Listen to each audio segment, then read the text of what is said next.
Perfect.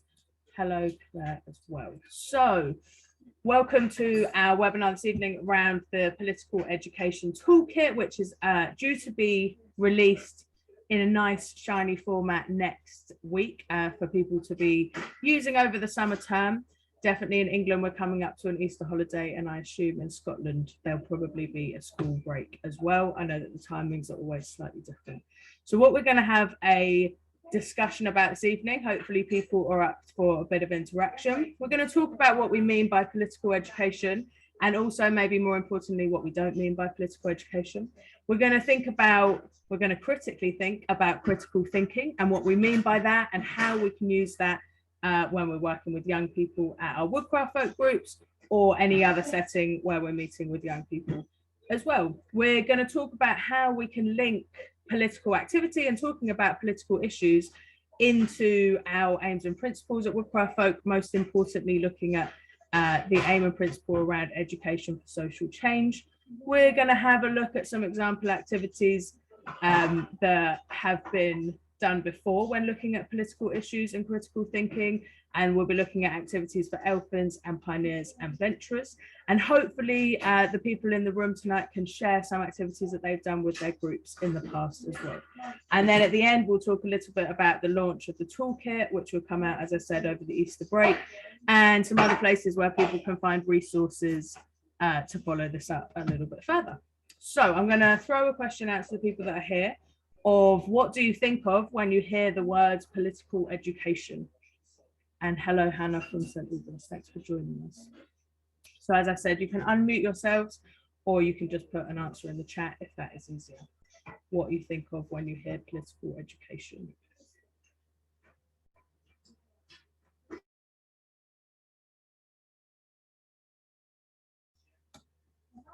Does anybody have anything that comes to their mind? It can be positive or negative. Sapna says, opportunity to explore ideas. Definitely a valid point. Just see if anybody else has any answers. It's something that when I was asked from the people at Woodcraft folk, can we make a toolkit about this? Something that I had to think about. Claire says, a critical look at political systems. And Hannah says, learning about the democratic process, ideally through practice. Excellent, all really good answers. So, oh, my PowerPoint's doing something fun. It's got some nice transitions on it. So when I've been thinking about political education, I've been thinking similar to what people have put in the chat, that political education is all about wanting and making changes, but talking about changes and also taking actions on some of those changes that we want to see in society. When we're thinking about Woodcraft folk and our Woodcraft folk groups, definitely thinking about changes that the young people, most importantly, might like to see in their society. And that's something that we're going to talk about a lot this evening.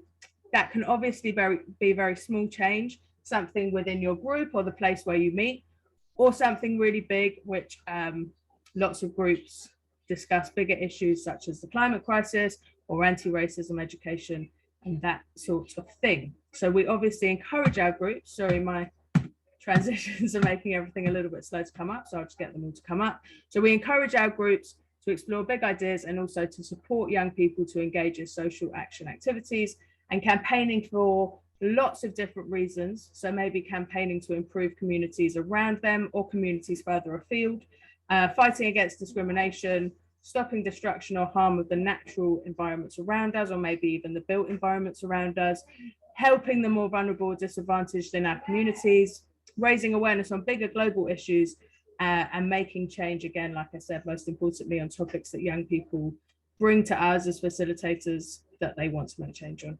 And of course, standing up for children's rights. So I'll just throw out a question again to everybody of whether any of those things are things that their groups have brought to them as ideas that they'd like to do activities on, either at group night or maybe at a camp or a different kind of event, of some of the things that I've got here on the list, or anything else that isn't included on the list.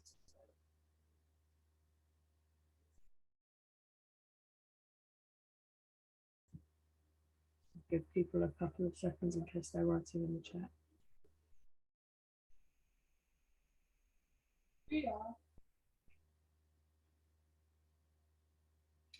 So Hannah says, kids asked to do litter picks of their local area, for example. Really great example. So a really good way that you can actively improve the way that your community looks and also protect the nature around your community. And also really good for young people, things like litter picks where they can see the change that they're making next time they go around their park or the local area where you've done the litter pick.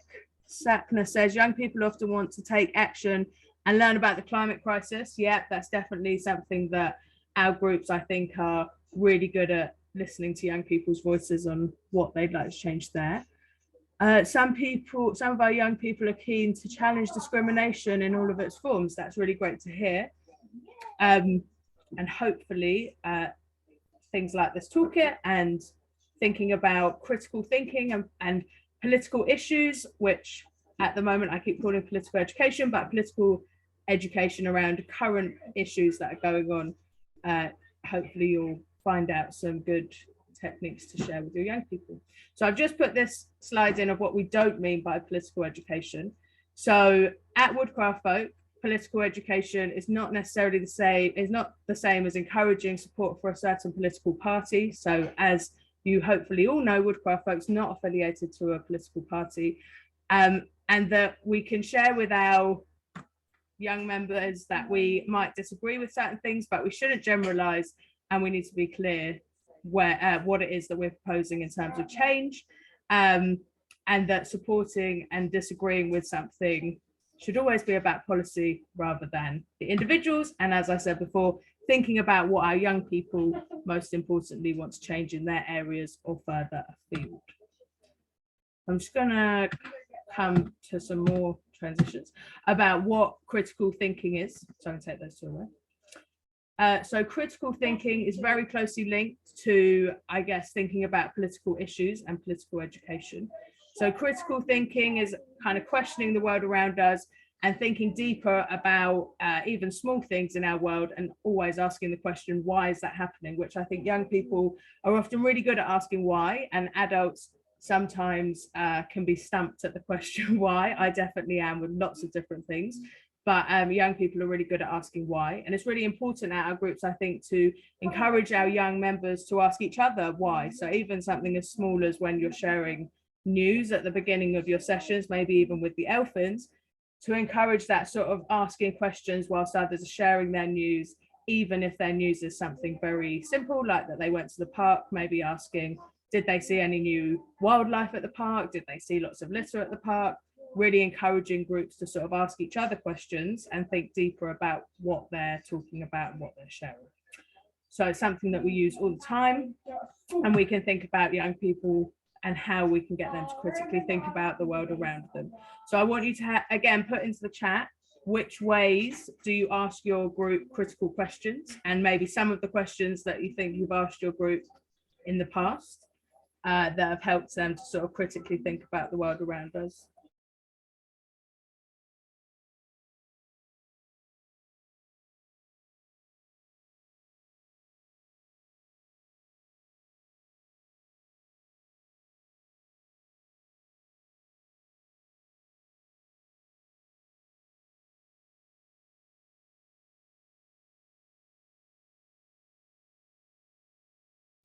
It's okay if it's hard to think of some of those critical questions where we might ask our young people to think deeper about something.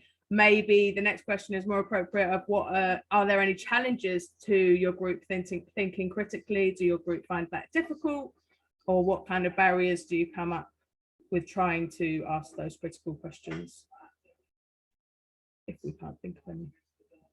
Claire says, asking direct questions, but also using games and books to engender discussion.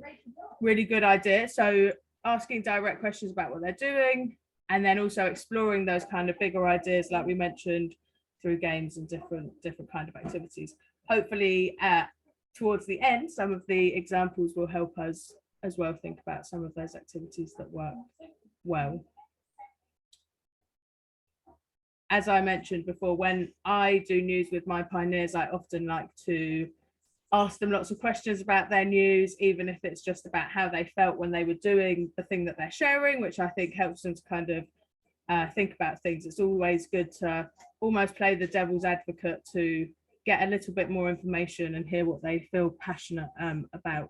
So Hannah said, not sure this counts, but we did a children's charter once around addressing behaviour issues in our own elfin group, and they came up with great guidelines and their own vision. That's a really great idea. So that's often something that we encourage groups to think about, a sort of group treaty and how they want to be treated in the group.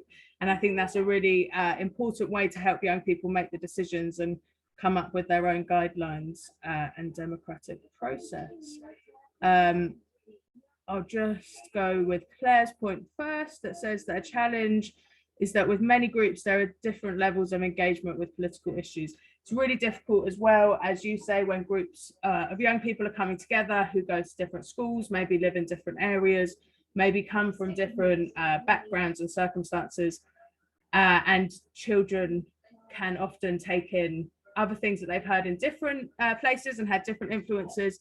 And I think that that's where it's really great to come to a place like Woodcraft Folk, where all of the different people are brought together, and it almost helps young people to see a different perspective, but it definitely can bring up some challenges as well. And Sapna says, children all have different capacity for discussion, but to delve deeper can take time, which not everyone has the focus for, so that can be a challenge.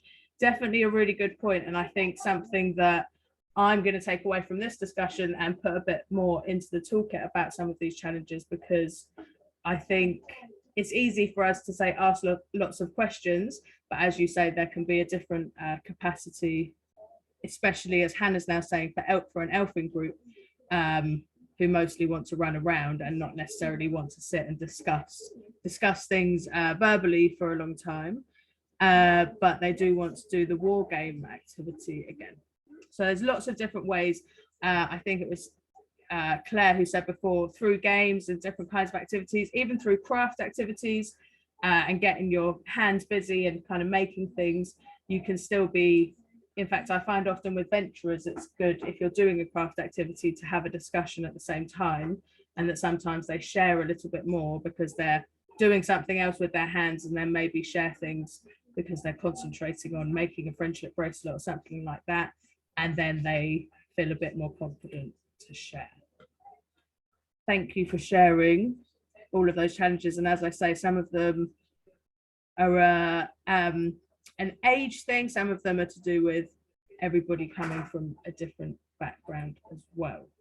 So we'll just move on to talking about linking to our aims and principles at Woodcraft Folk. So for those people who need a little reminder, the aims and principles that we try to adhere to at all times at Woodcraft Folk, and that we try to link all of our activities to, are children's rights, peace, cooperation, international friendship, equality and inclusion, and nature and the environment.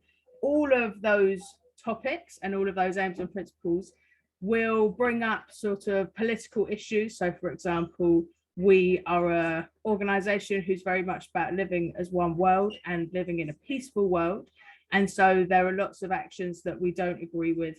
For example, we don't agree with war or any kind of violence towards other people or towards other countries. So when things come up in the news and current affairs that are around any of these topics, or even things that can be linked loosely to these topics, then at Woodcraft Folk, our activities can be and should be linked to these things, because that's part of why our organisation is here, is to help young people explore these topics and these aims and principles. So linking activities to our aims and principles, as I'm sure lots of you have found, is kind of brings up any kind of activity that can be linked, and especially when you're, as I said before, empowering your young people and allowing them to make their own connections to those aims and principles, then they can come up with a lot of different kinds of activities that maybe definitely me for myself wouldn't necessarily link to our aims and principles.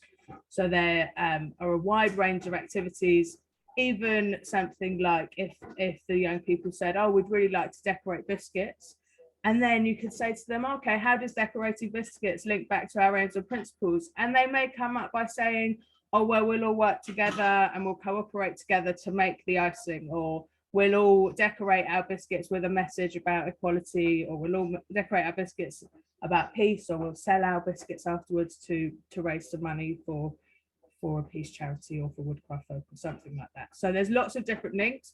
And I mean, as I said before, we should be youth-led and empowering our young people to make those connections themselves. And I would hope, because I know a lot of groups do, but it's really good to, I guess at the beginning of each term or at the end of each term, discuss with your young people, maybe through a game, maybe just through a circle discussion, maybe in a completely different way, what kinds of things they've enjoyed over the past term, what kinds of things they want to do, and really kind of helping them to critically think about how they can link the activities that they enjoy doing and the games they like playing back to the aims and principles. Some of those activities that they come up with can be easier to link than others.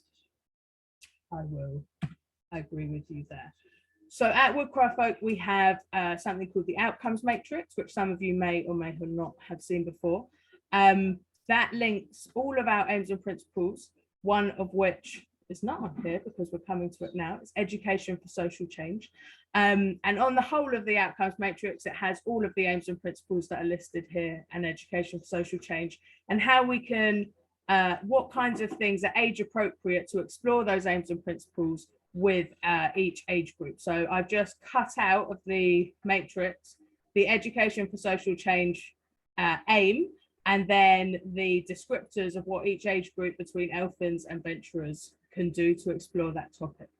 So education for social change, I would say, is one of the kind of biggest links to some of the things that some people in the room said that they would use to describe political education. So things around critically looking at political systems or democratic process, and also kind of helping to improve our local area or areas that are further away. So for Elfins, that can be things like participating in making decisions, discussing the world critically. I'm just going to let somebody in from the waiting room, and taking action in their community. And then for Pioneers, who are typically 10 to 12, understanding the nature, needs and challenges of their community, and planning and shaping their own social action activities. For Venturers, who are typically aged 13 to 15, that could, education for social change activities for them could look like initiating and leading social action activities, having a positive impact on their community and the wider world, and planning and leading activities for and with younger age groups. So I've just put a little tip here that there may be some Elfin groups out there in the world who have a bigger age range, because at Woodcraft Folk we understand everybody's slightly different, and so maybe there are some Elfin groups who are looking at some of these pioneer activities and descriptors, and there are maybe some Venturer groups, as some of you mentioned before, every group's different, who actually need to come back a little bit, or even start from the beginning and go back to the Elfins and just be active in participating in making decisions and discussing the world around them critically. So it's not completely age restrictive. This is just a kind of guide for leaders and volunteers and for young people themselves. So this is something that can be shared with your groups and ask them how they want to participate in making decisions. Do they want to decide how often you're going to go to the park instead of meeting at your usual venue, or things like that? So another question to throw out there is, I'm going to flick back to the matrix in a second, but thinking about making change. What change have you discussed or maybe even campaigned for with your groups that relate to some of these matrix outcomes, or what kinds of things might you be thinking about in the future, or basically how do you achieve some of these outcomes within the groups that you're working with at the moment, or that you've worked with in the past?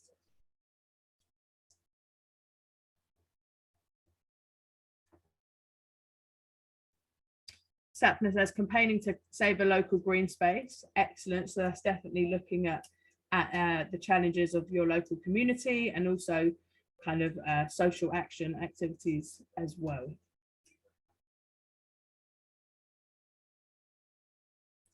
And this would also include what Hannah said before about litter picking, which is definitely kind of taking action in your local community.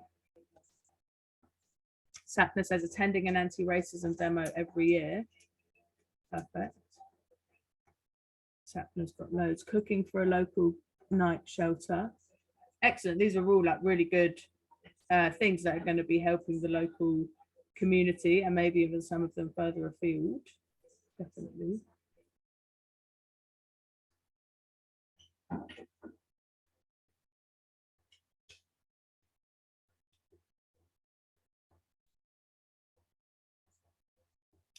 Hannah says we've baked and done song nights for a local care home pre-COVID. That sounds really great as well. And again, like understanding the needs and of the community, that doesn't necessarily need to be just about young people. That can be young people helping others as well. We attempted a paddleboard litter pick on the canal, but it was a bit tricky. I can imagine. I don't know how you can paddle and use the litter picker at the same time. That would take some real determination. Claire says supporting local organisations to provide kids activity bags during lockdown. Really, really worthy cause. And I'll just throw another question out there. I'm just going to let somebody else in. I'll just throw another question out there of how you encourage, how the young people shared their ideas of what they wanted to make change in, or what social action they wanted to take. Was that just through a group night discussion? Was that through a different kind of process of finding out what the young people wanted to do?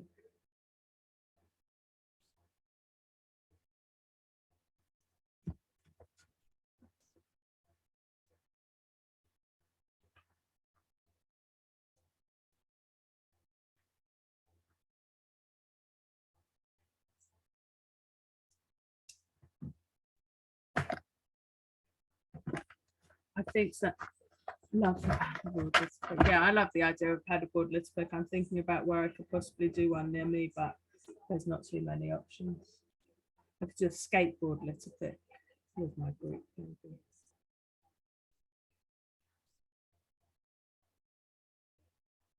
So some of the ways that I found are good to get young people thinking about the kind of actions that they'd like to take is having kind of some hat debates during our lessons, during our sessions, where young people can kind of put a question or a topic or a kind of statement into the hat that they'd like to discuss with others, and then you allow them to have a discussion between them, and then at the end we've voted on activity, kind of issues and topics that we'd like to discuss more. Sapna says through discussion, but also using big pieces of paper that people can put ideas on during a games night means that we can use these ideas to inform subsequent discussion. That sounds really good. So having some games and then also a space to put down their ideas in a less verbal way, which isn't everybody's preferred form of communication. Claire says combination of young people's ideas and suggestions from leaders that can be adopted or not. So it's good to put some ideas out there and see which the young people want to take forward and which they're not interested in taking forward. And that's absolutely fine. As I said, we should aim to be as youth-led as possible. And as long as the activities and the topics that they want to kind of delve deeper into and critically think about link back to some of our aims and principles, then that is fantastic to see. It might not always be, as I said before, that thinking outside the box. It might not always be what we think of as something straight away as adults, but that the young people decide for themselves that they want to take on. So has anybody got any questions at this point before I move on to some activity ideas? People can just throw them out there, unmute yourselves or put them in the chat. And please tell me if I'm speaking too quickly or if anything is not making sense.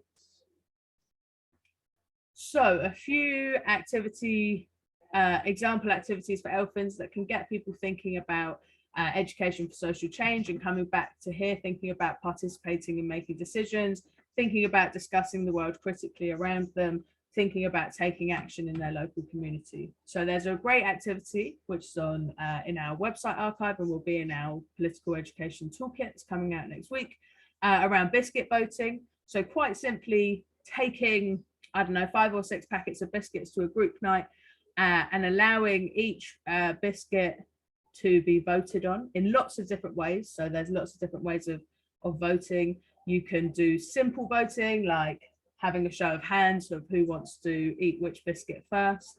You can then set up kind of secret ballots and do kind of first past the post, or even go as far, maybe not with elfins, but maybe take kind of single transferable vote to the slightly older young people as well. And then you can do that as a whole session and eat all 6 packets of biscuits. Or what I've done before is at the end of each session of the term, you try a different way of voting and a different voting system to then decide at the end of each session which packet of biscuits you're going to eat. And normally by the end, you're left with either the plain digestives or the rich tea at the end of term, which isn't always the greatest end of term treat unless you really like the plain biscuits. But it's really fun for the elfins, and really gives them a chance to proactively see, as somebody said earlier, what a democratic process looks like. Hannah's saying brilliant, which is good. As I said before, kind of even just at the beginning of the session, sharing some news, helping those young people build up their confidence to share what matters to them, whether that's something that's happened during their week, whether that's something that they're excited about, whether that's something negative that's happened to them. It's good to kind of create that culture and that space where young people can share their news and also ask questions to each other about their news.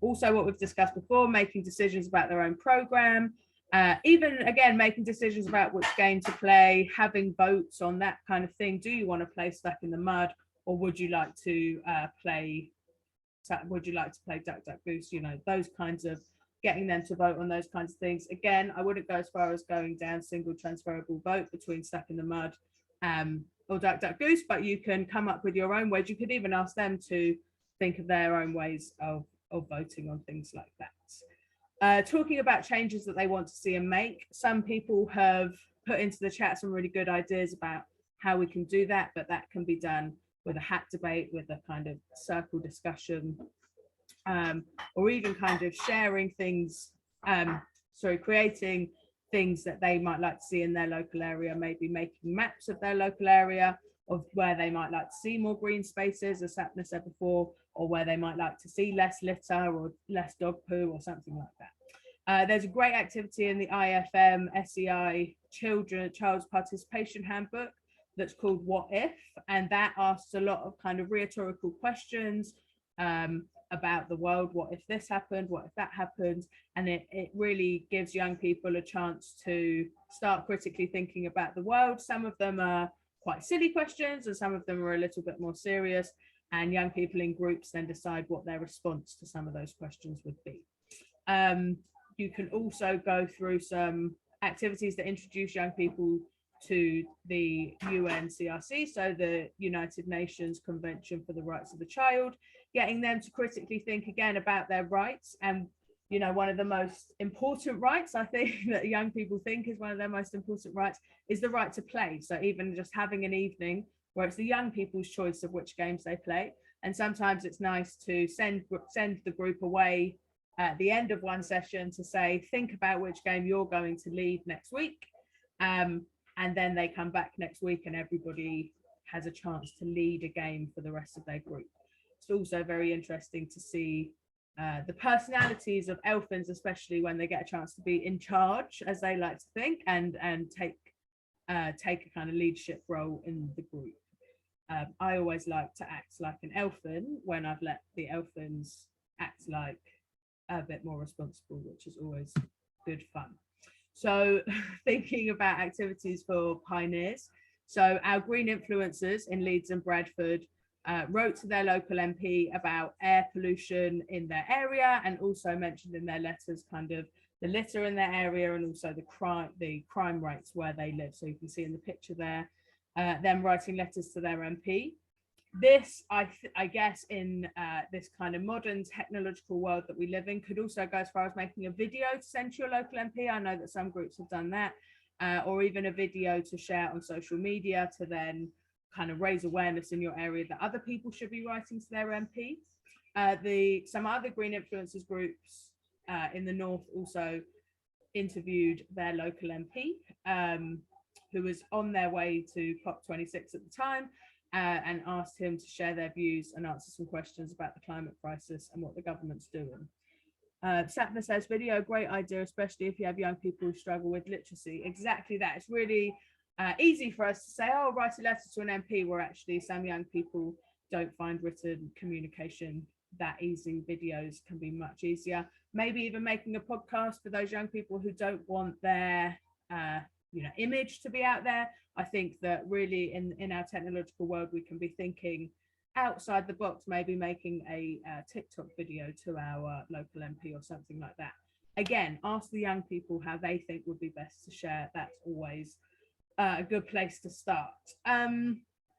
So yeah, getting in touch with our local MP. I know that around UK Parliament Week every year, which is in November, if you sign up to receive their participation pack, every time that I've done that over the past 3 years, I've received an email within the next week from my local MP to say, oh, can we come and do something at the group, or would you like to meet up with me and ask me some questions? So MPs on the most part are quite open to be engaged by young people and to answer questions that they have. So it's always worth reaching out.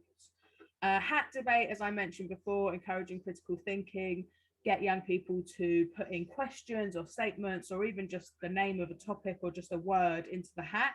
And when that gets pulled out, then the group has the chance to discuss it. As a facilitator of the group, at that point, I like to take a step back, obviously step in if anything inappropriate is being discussed, or if they get completely off tangent, as can happen with pioneers. But it's really, really great for young people, again, to be answering their own questions. I did a hat debate a few weeks ago to help young people answer some questions about what was going on in Ukraine. And I didn't really have to say very much at all, because some of the older pioneers were sort of answering the questions of the younger pioneers, and that was really great to see. And I did interject a couple of times, but only to kind of positively reinforce what the young people were saying, rather than to put my own point across. Another take on the kind of debating activity is to have a topic and to give your participants, give the pioneers or the young people that you're working with, what their view is going to be. So you could say, this is the group that are for this idea, and this is the group that are against that idea. There will be some young people who just keep coming back and saying, but that's not my view. I don't believe in that. But it's really important for them to see it from a different perspective.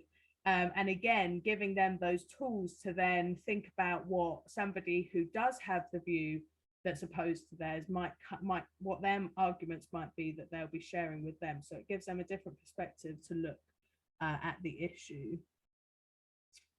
Sapna says they have similar in the Elfin group. They knew so much. Yeah, exactly. Give the young people the credit. And if you have a hat debate and nobody has an answer, then it's the perfect opportunity to step in and share the facts and share what's going on.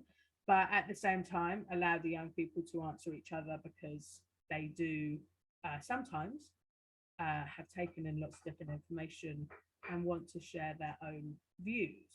So as I said before, some venturers really benefit and enjoy doing some of the Elfin activities, doing some of the pioneer activities, but looking at some that are a bit more aimed at that teenage age group, looking at how venturers can teach each other, or even younger age groups within their district, new skills. That could be things like making a campfire, that could be things like teaching a few words in another language, or sharing a food from different cultures if you've got people from different backgrounds in your group. Sharing these skills, if we go back to our matrix, is kind of planning and leading activities for and with younger age groups, but also helping the younger age groups see what they can aspire to when they grow up within the movement. And maybe Elfins might look at venturers and think, oh, I can't wait to be a venturer and make up my own activities and come back and share them with new Elfins. So by the time you get to venturers, your group might be able to be in a position to make some action plans and maybe make some campaigns. And by campaign, I mean maybe a social media campaign, as I mentioned before, maybe a campaign in the local area of sharing information of why it's bad to drop litter, or why it's bad to have any kind of discrimination, or any of the kind of big issues that we think might be coming up in our area. litter picking activity for everybody, but perhaps the venturers can do a little bit more litter picking, carry a bit more heavy litter, maybe even go to those areas that are even more kind of over littered, like some of the parks definitely around London that need a big clear up. So venturers can also do things about raising awareness around things that affect people of their age in the local area, like knife crime, which is a really big topic at the moment, or again, like I said, discrimination, racism, or when they feel like their rights are not being respected. They can also explore where decisions are made. So there's a great activity that is on Dream Big at Home around where decisions are made. So places like the head teacher's office in a school, or perhaps in your local council building, and all the way up to the kind of Houses of Parliament, or maybe even in your kitchen where your kind of adults at home make decisions. And you can go through that activity with your young people where you look at what those spaces are, whether that's the Houses of Parliament or whether that's the head teacher's office, and what the barriers are of young people being in those spaces, whether that's a physical barrier that you need to be over 18 to be a teacher, so you can't necessarily go to the staff meetings and those kinds of things, or whether they're different barriers, like the fact that young people can't necessarily get into the House of Parliament to talk to people about their decisions, and also looking at what decisions young people can make, and giving young people the kind of options of what change they can make. Again, looking at campaigning, looking at raising awareness, looking at that kind of smaller sphere to then make that ripple effect for the action to be wider. Another great thing for helping young people to critically think about things, thinking about the background, and to help them sort of encourage younger people to take social action and to make decisions, is to allow them to sort of organise a camp or event and taking on responsible roles. Obviously, I'm not recommending that you just leave a venturer to KP a whole camp by themselves with no support, but maybe every time you're having a summer camp and you've got your young people and you've got your KP and you've got your camp chief and you've got your folk marshal, maybe that you're allowing a venturer or even a DF to work with that adult to perform the role, and that their ideas could be really valuable to making your camps engaging and fun for everybody, and also having activities that link back to our aims and principles, as I said before. Does anybody have any other activities, now that we've gone through those, that come to mind that they've done with their groups before that are similar to some of these ones that we've mentioned, or that explore education for social change in a different way that I haven't mentioned? Come back to the I'm unmuting myself. Oh, perfect. Because I felt it was going to be too much. So I didn't do this, I don't get the credit, but at district level they did an AGM. It was just before COVID as well, sadly, because we would have loved to continue doing it. And so they did there was the kind of business part, the adult bit, which the kids could participate up to a point. But what they did do was really open it up, and they opened up the floor to the kids bringing their own motions. All the groups discussed them for weeks in advance, and including the elephants, but all the different groups brought their motions, and it really was wide ranging. It went from we want to do more for the local environment and kind of more serious issues, and obviously there was a really heated debate about what biscuits, actually I think it was biscuits versus chocolate. But it was great about engaging them in the process, so that really stayed with me. That's perfect. That's a really worthy discussion as well about which is better, biscuits or chocolate. But I think the AGM is often a time where group leaders, and it's definitely happened in my district and with districts that I've worked with, where you go, oh, how do we include young people? How do we make young people excited about the finances, or excited about some of those roles that the adults are going to be taking on? But I think that sounds like a really good way to get them to think about what change they might like to make, or what activities they'd might like to be involved in. Also, AGMs are a great time, and if you have sessions that are all about kind of evaluating what you've done in the past, so that sounds like also what Hannah was saying, what things they'd like to do. So I think it's also really important that when you ask young people, what didn't you enjoy doing, that you actually listen to what they didn't enjoy doing, listen to what they did enjoy doing, and maybe sounds obvious, but try to do more of what they did enjoy and less of what they didn't enjoy. But I have been to groups before where the children start writing down things that they didn't like so much, and you have some adults saying, no, you did enjoy that, you did enjoy that. So I think it's really important to take on board, even if you spent hours planning something, that can be quite hurtful, but at the same time, take on board what the children engage with, what they'd like to do more of, and what they'd like to see less of. But it sounds like St Albans have done a good job of engaging their young people in what they might like to do. Perfect. If anybody else, let me just check. So as I keep kind of harking on about that, we are Woodcraft Folk and we are youth led. That's one of our sort of key messages at Woodcraft Folk. And Article 13 of the UNCRC is that children have the right to peacefully protest and speak out against injustice. So this is a fundamental right for all young people under the age of 18. We obviously should never encourage law breaking, shouldn't encourage sort of supergluing yourself to the floor in a place where you're not supposed to be or anything like that. But we can talk to young people about things like school strikes if they talk to us about it. If young people are interested in, for example, attending a school strike or taking action at a school strike, we should listen to their voices and hear what they would like to do.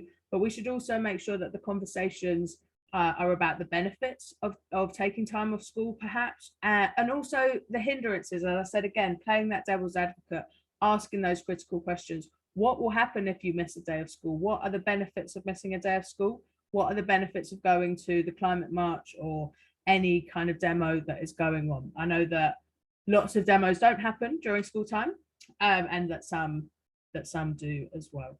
And that young people rightfully want to have their voices heard. So again, just another tip for facilitators and group leaders, that young people should be sort of leading the leaders and leading the conversation and how they want to take action. And again, it's about us helping them to take action in a very safe but also beneficial way for the young person.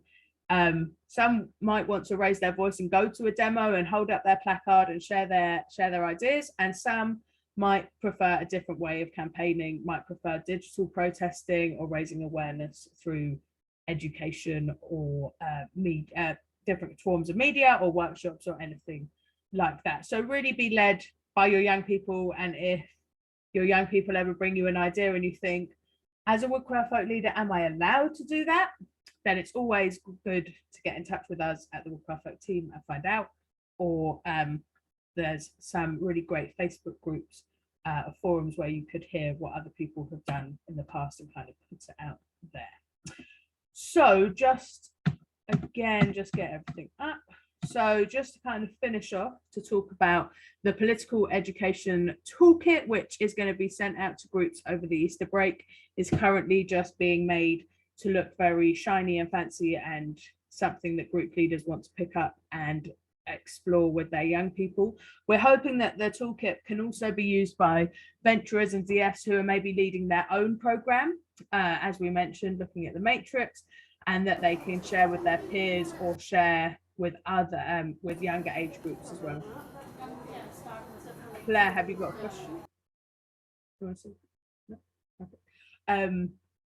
Just button if you do. So that will be sent out to group contacts over the Easter break and be made available on our website as well. And the Political Education Toolkit basically covers everything that we've covered in this session, plus a lot more advice on campaigning with young people, what your rights are at a campaign, what a young person's rights are at a demo or a march, sorry.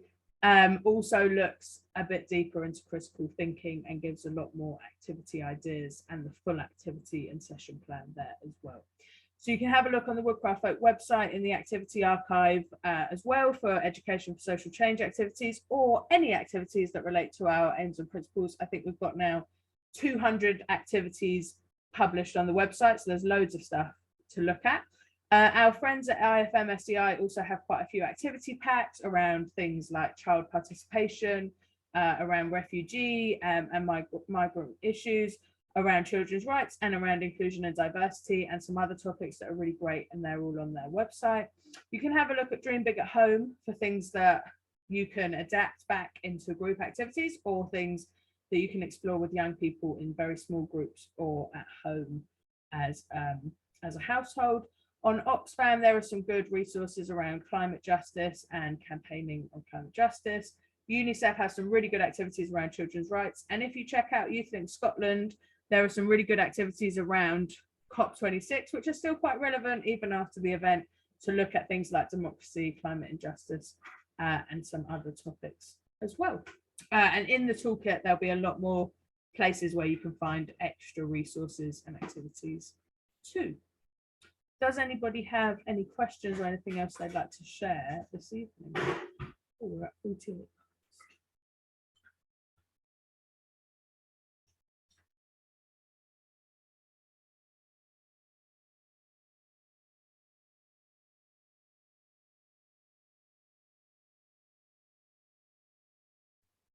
Just give it a minute in case anybody's putting any questions in the chat. And I'm just going to put my email address in the chat as well.